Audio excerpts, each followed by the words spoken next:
Je reviens encore sur ce verset avant de plonger dans le verset 15, le dernier verset du chapitre 4 que nous avons étudié de manière approfondie il y a 2 semaines.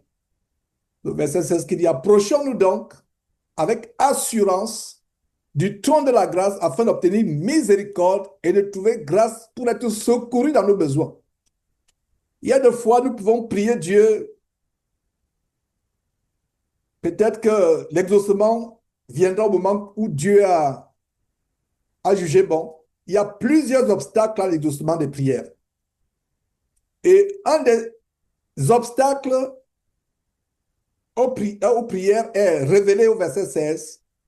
Approchons donc avec assurance du trône de la grâce afin d'obtenir miséricorde. Donc, quand on s'approche avec assurance du trône de la grâce, avec assurance, qu'est-ce que l'assurance? L'assurance, c'est un état mental de confiance, de quiétude, manifesté par une foi, une confiance forte. Mais qu'est-ce qui arrive quand nous péchons? On perd l'assurance. On est déséquilibré. On a même peur d'aller à Dieu dans la prière.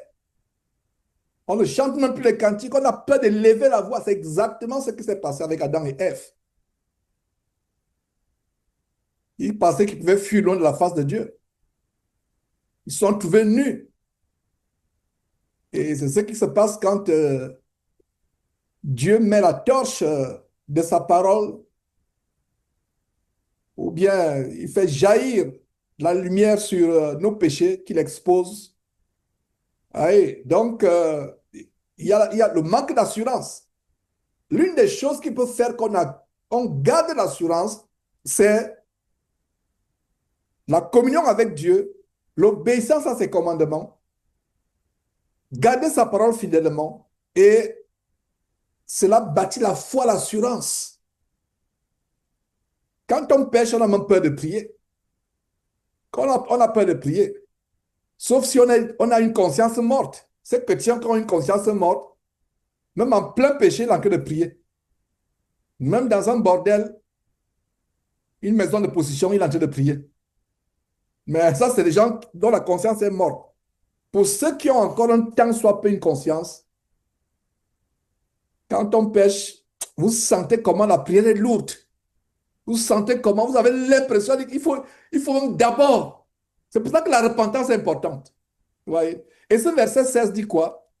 Approchons-nous avec assurance du trône de la grâce. La grâce est encore présente, mais il y aura un moment où il n'y aura plus la grâce sur terre, quand le Seigneur Jésus reviendra. Tant qu'il y a la grâce, approchons-nous avec assurance, même si on a commis un péché. Allons vers Dieu, dit Seigneur Dieu, j'ai péché contre toi, ou j'ai péché contre ton Église, j'ai scandalisé tel ou tel. Je te demande pardon. Tu t'approches avec assurance du trône de la grâce. La grâce est là. Pourquoi? Afin d'obtenir miséricorde et de trouver grâce pour être secouru dans nos besoins. Bien de fois, on prie Dieu pour nos besoins alors qu'on a perdu l'assurance. Alors qu'on ne s'approche même plus avec assurance du trône de la grâce, on s'approche plutôt avec peur, avec crainte. La Bible dit que l'amour parfait bannit la crainte. Ne pas confondre avec la crainte qui est due à Dieu par rapport au fait qu'il est Dieu. C'est un Père, c'est un Dieu terrifiant, un Père aimant, mais c'est un feu dévorant. Si Dieu vous faisait écouter rien que sa voix, votre cœur exploserait, votre cerveau exploserait. La voix de Dieu. Il n'y a pas de... Regardez, la créature de Dieu qui est le tonnerre. Le tonnerre, c'est une des manifestations de la création de Dieu, le tonnerre. Mais laissez-moi vous dire que le tonnerre, c'est comme la brise à vos oreilles comparée à la voix de Dieu. Pourtant, il y a les tonnerres qui effraient. Il y a les tonnerres, quand un tonnerre, soudainement, vous êtes effrayé. Mais laissez-moi vous dire que la voix de Dieu, si vous l'entendez, le tonnerre, c'est comme une petite brise à vos oreilles. Le tonnerre n'est rien. Dieu est terrifiant. Et même quand Jésus reviendra, qu'il nous trouve ayant cette assurance. Parce que quand Jésus reviendra, si vous n'êtes pas prêt, c'est votre conscience qui va vous dire que vous n'êtes pas prêt. Il y a des gens qui vont fuir loin de la face du Seigneur Jésus. Parce que tout le monde entier saura que Jésus est revenu. Ce ne sera pas le retour visible, secret, popularisé par des criminels spirituels tels que Darby et Scofield, qui ont popularisé la doctrine démoniaque du retour silencieux, secret, invisible du Seigneur Jésus. Non, ça c'est autre chose. Ça c'est Jésus de la NASA, Jésus du projet Bluebeam, Jésus de la technologie hologrammique, les hologrammes. Mais c'est le vrai Jésus, notre Seigneur à vous et à moi. Tout le monde saura. On ne vous dira pas qu'allez vous connecter sur CNN. Allez sur TV Monde, allez sur le Canal+, allez en direct. Jésus, vous n'allez pas avoir, on vous dit allez. Non. Il viendra, tout le monde, tout œil le verra. Même ceux qui l'ont, ceux qui l'ont percé sur la croix, qui l'ont crucifié. Ils vont le voir, tout homme. Et le parallèle, c'est quoi? Comme l'éclair va de l'Orient et se monte à l'Occident, tout homme sur terre, on saura. Ma prière, c'est que nous soyons prêts tous les jours. Ne perdons pas cette assurance. Ayons cette assurance tous les jours afin que nous attendions le Seigneur Jésus-Christ. S'il y avait un petit sondage, je disais, levez la main. Non, ne levez pas la main. Parlez à votre cœur pendant que j'enseigne. Je vous assure que s'il y a même 3 ou 4 qui sont prêts au retour de Jésus-Christ par rapport à nous qui sommes ici, c'est même un miracle. C'est un miracle. Être prêt. Le Seigneur Jésus revient, c'est toi-même qui vas à sa rencontre. Et laissez-moi vous dire que aucun pécheur, aucun chrétien qui a quelque chose dans son cœur ne pourra pas courir, ne pourra pas avoir avec joie, recevoir avec, vous savez que être dans la joie du Seigneur Jésus-Christ qui est en train de revenir. Je dois nous rappeler ces choses pour nous apprêter. S'il y a encore des ossements dans nos placards, spirituellement parlant, il faut nous en débarrasser. S'il y a encore des péchés secrets, il faut nous en débarrasser. S'il y a encore des choses qui ne glorifient pas Dieu dans notre vie, il faut s'en débarrasser. Et n'oubliez pas, si le jugement est public, c'est quelque chose qui traumatise. Depuis que ça dit que si le jugement est public, on ne sait pas. Dieu seul sait. Mais moi, je vis comme si le jugement sera public pour moi. Ce serait un bon conseil. S'il est secret privé, ok, il n'y a pas de problème. Mais s'il est public. Et donc, voilà, mes frères. Donc, cette assurance-là, voilà comment on a terminé le chapitre 4 avec le verset 16. Approchons-nous avec assurance. C'est la même assurance que nous devons avoir tous les jours. Et c'est avec cette assurance qu'on sera vraiment content, joyeux. Oh, mes frères et sœurs, joyeux du retour du Seigneur Jésus-Christ. Si nous pouvions devenir comme les chrétiens du 1er siècle qui attendaient le jour où ils devaient recevoir le Saint-Esprit, environ 120 hommes, y compris la mère et les frères, la mère et les frères consanguins du Seigneur Jésus-Christ. Ils attendaient le jour de la Pentecôte avec joie, ils étaient ensemble, persévérant chaque jour, attendant. Est-ce que nous attendons vraiment le Seigneur Jésus-Christ jour après jour? Vous ne pouvez pas l'attendre si vous avez perdu votre assurance. Donc, ayons cette assurance, gardons cette assurance, afin que quand il vient, nous soyons dans la joie. Je vous assure que quand Jésus viendra, c'est-à-dire que quand Jésus reviendra, ça, ce n'est pas mon opinion, c'est la vérité. Quand Jésus reviendra, ce n'est pas mon opinion, c'est la vérité. Quelqu'un qui est dans le péché, même si, à supposer, hypothèse d'école, Jésus ne va pas le dire, mais à supposer que Jésus lui tend la main pour dire viens, il va fuir loin de Jésus.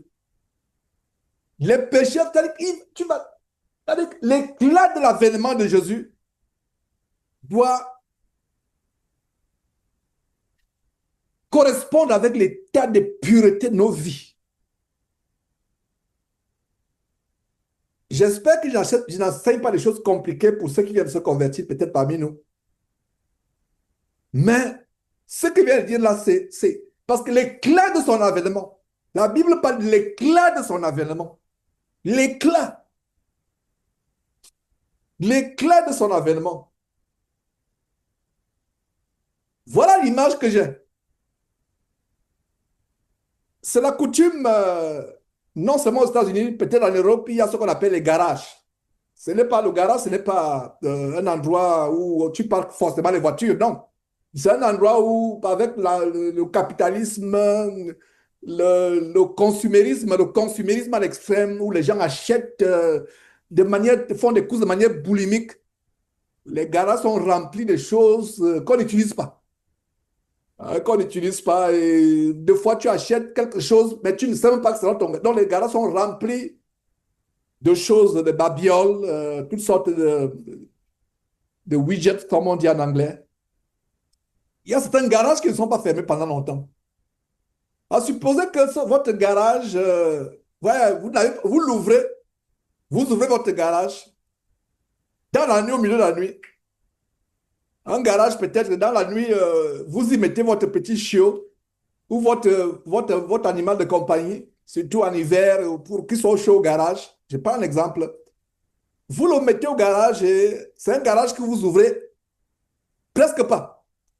Mais à supposer qu'il y a cet animal de compagnie avec qui tu es, vraiment, ou alors il s'est glissé, il est allé se cacher et tu le cherches. Bon, à supposer même que tu cherches, bon, prenons cet exemple, tu cherches ton animal de compagnie et tu ne sais pas qui s'est faufilé dans ce garage que tu n'as jamais ouvert. C'est un garage que tu n'ouvres pas. Il y a des garages, il y a certains qui peuvent faire 2 ans, 3 ans que tu n'ouvres. Et ça développe quoi? Ça développe, ça devient un habitat. Un habitat pour les vermines, les cafards, les souris. Voilà, donc tu cherches ton animal et tu as l'idée donc de regarder dans le garage que tu n'as pas ouvert et tu as une torche avec une lumière, les torches avec vraiment un très grand wattage ou voltage. Alors tu projettes, ça éblouit tout à l'heure, tu ouvres le garage, en pleine nuit, tu projettes. Les cafards, il y aura une débandade, les cafards vont fuir, les souris vont fuir. Le seul animal que tu cherchais qui viendra vers toi, c'est ton animal de compagnie. Parce qu'il y a cette relation d'amour avec ton animal. C'est exactement, je suis en train de vouloir donner une image. Même les souris affamées au cas où ce garage est plein de vermine, même les cafards, ils vont fuir. C'est l'image que j'ai. Ça, c'est le monde entier. La débandade, ce sera, n'oubliez pas cette image, le monde entier sera dans la débandade quand Jésus revienne. Ils peuvent se moquer du Seigneur Jésus-Christ. Ils peuvent faire des ouvertures diaboliques, blasphématoires lors de la Coupe du Monde, par exemple, qui est en train de se passer. C'est la grande abomination, cette messe internationale d'adoration du football, parce qu'il faut bien que vous compreniez ce que je viens de dire. Donc, cette adoration du démon football. C'est Baal qui est derrière. Ils blasphèment contre Dieu. Ils sont arrogants. Tout ce qui se passe dans l'industrie du spectacle, du sport, à travers le monde, tout cela, c'est pour la rébellion contre Dieu. C'est insulter Dieu. Mais je vous assure, frères et sœurs, quand Jésus reviendra, oh là là, quand Jésus reviendra, vous aurez pitié de... Enfin, quand il dit vous, je ne sais même pas si on aura encore le temps. Nous, par la grâce de Dieu, ceux d'entre nous qui auront persévéré seront enlevés. Mais si Dieu permettait qu'on voit ce qui est sur terre, je ne sais pas s'il va permettre ou pas, mais bref, mais ça veut dire qu'il y aura la pitié, il y aura la désolation sur la terre. Ils peuvent se moquer de Dieu, qu'ils se moquent de Dieu. Tous ces pasteurs qui se moquent de Dieu, tous ces démons qui utilisent les pasteurs pour se moquer de Dieu, qui utilisent les gens de l'industrie du spectacle, la musique, le cinéma, le football, le basketball, qu'ils continuent à se moquer de Dieu. Quand Jésus reviendra, oh là là, mes frères et sœurs, regarde la terreur qui a surpris le monde entier quand le déluge a couvert la terre. Il se moquait de Noé.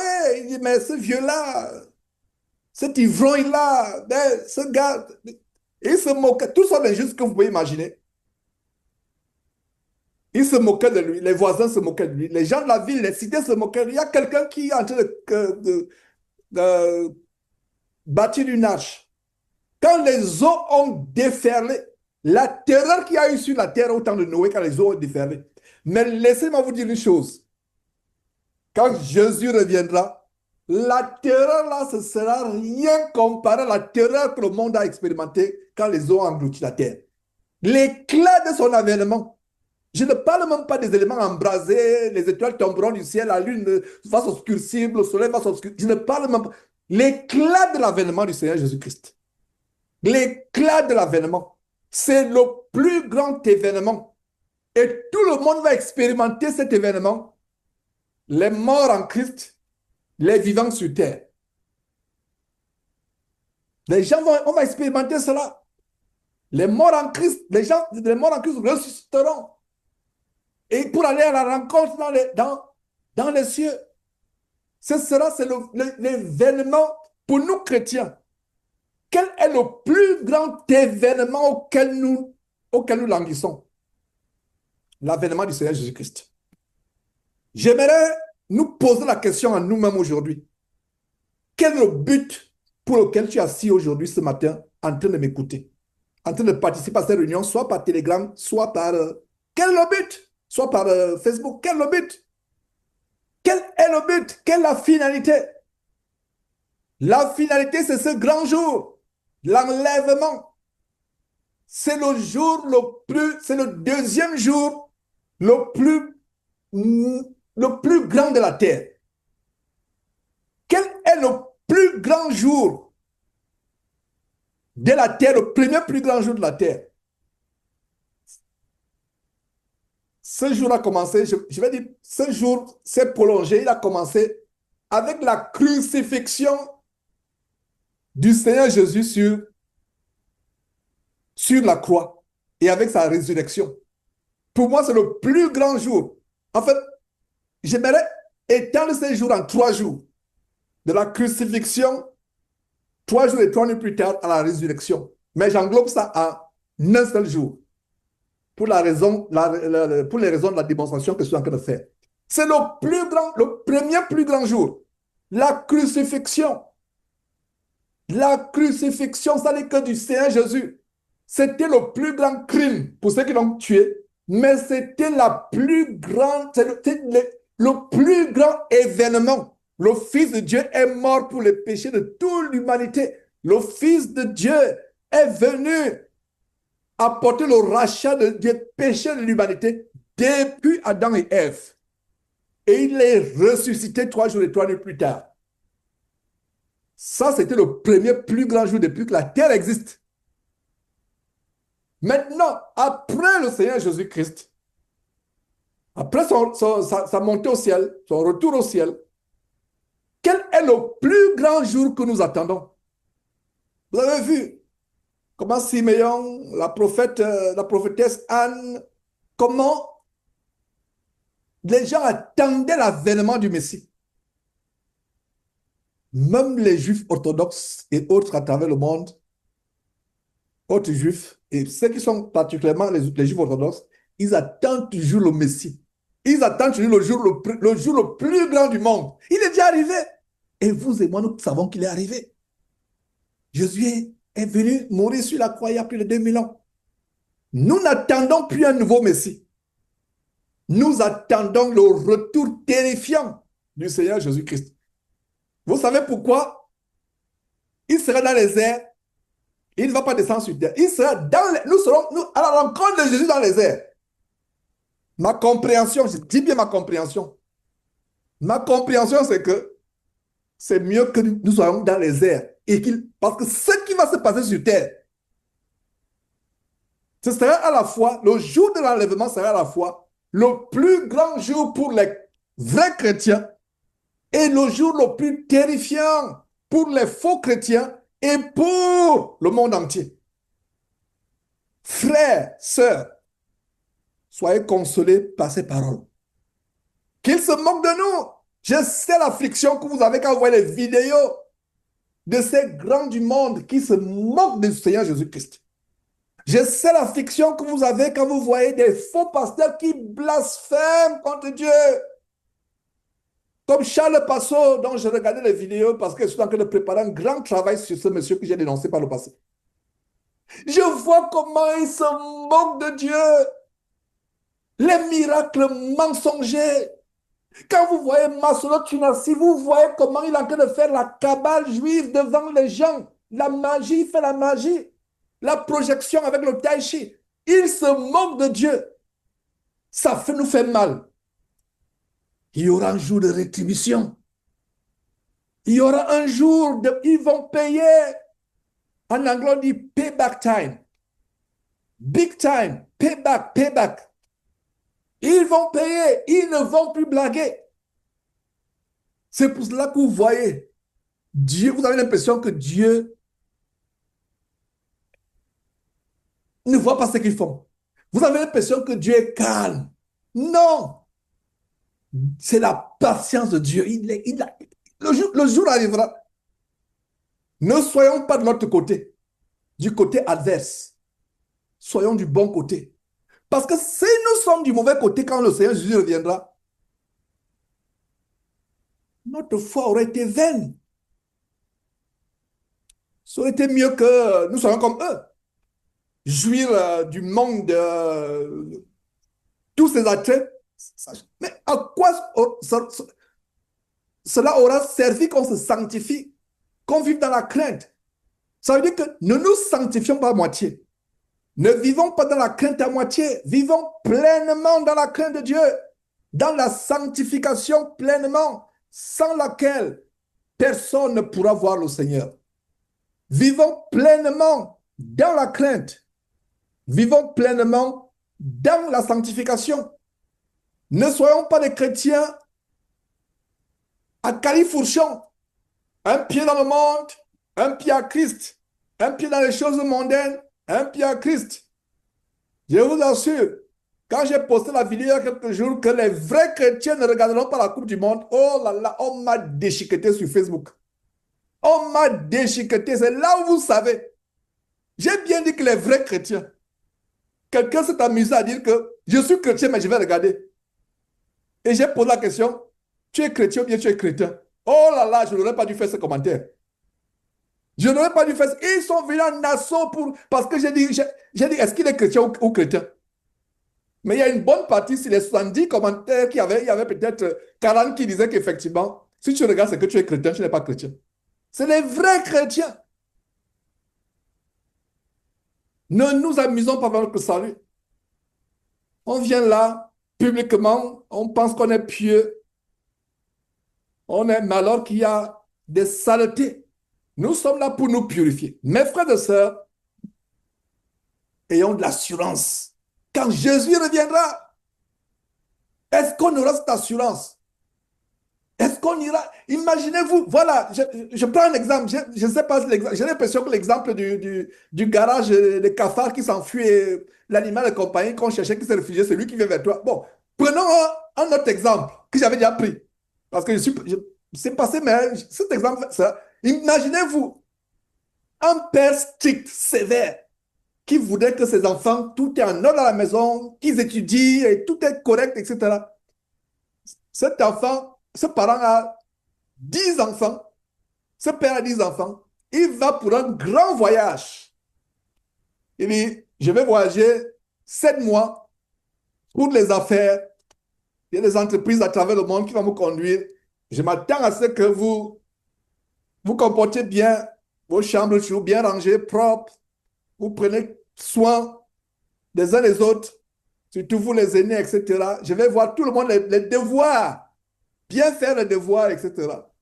Vos devoirs, j'aimerais, quand je rentre, de très bonnes notes, je vais, je vous assure, il y aura des enfants, quand le papa dit, sort seulement comme cela, vous voyez, il y a trois qui commencent à sauter sur le canapé, à bondir sur le canapé, la joie. D'autres courent parce que le papa est parti.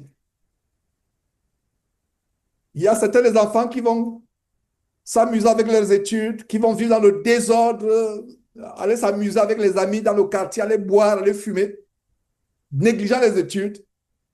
Et plus le temps du retour approche, plus la crainte commence à monter. Et ces enfants sont tellement, c'est des enfants qui sont insensés, ne comprennent même pas que papa arrive, voyons si on peut se préparer à son retour. Mais il y a des choses qui sont tard, parce que si tu as fait 4 mois en t'amusant avec tes études, ce n'est pas en 3 mois papa que tu vas monter, que tes notes vont monter, non. Ceux qui sont, c'est les enfants qui ont écouté les conseils du papa, qui ont été, ils sont contents que le papa revienne pour leur montrer ce qu'ils ont fait. Ils sont contents, ils attendent. Oh, papa vient quand?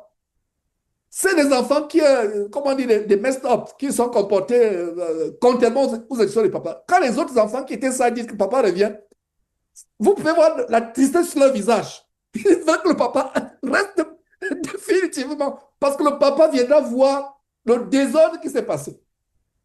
Alors, les enfants qui étaient sages, quand on entend papa arrive, hein, il arrive, imagine qu'il y a des fois, il y a le bruit du moteur, un bruit caractéristique. Ah, c'est papa. Les gens vont courir, papa est là.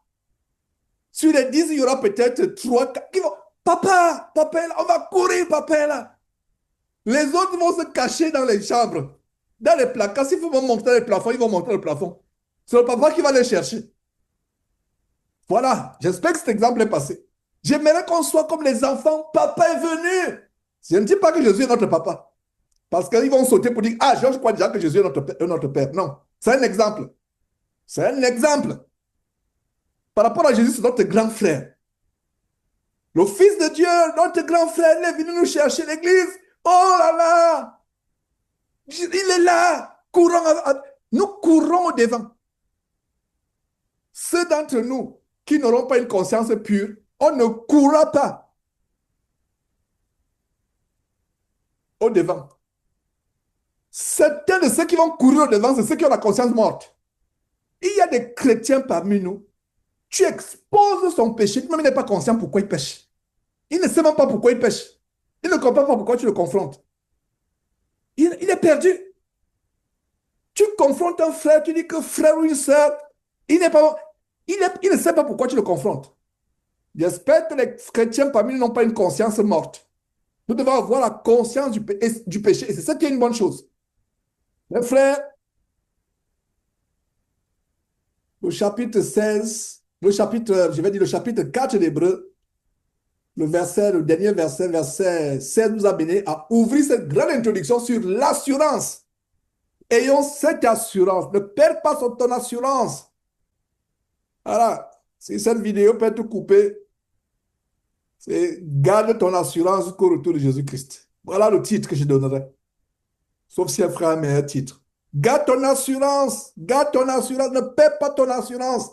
Si tu n'as plus d'assurance, retrouve-la aujourd'hui au nom de Jésus-Christ. Pas demain. Nous menons nos vies, nous évangélisons, nous prêchons, nous nous occupons de nos boulots, de nos familles. On ne sait pas quand est-ce que Jésus reviendra.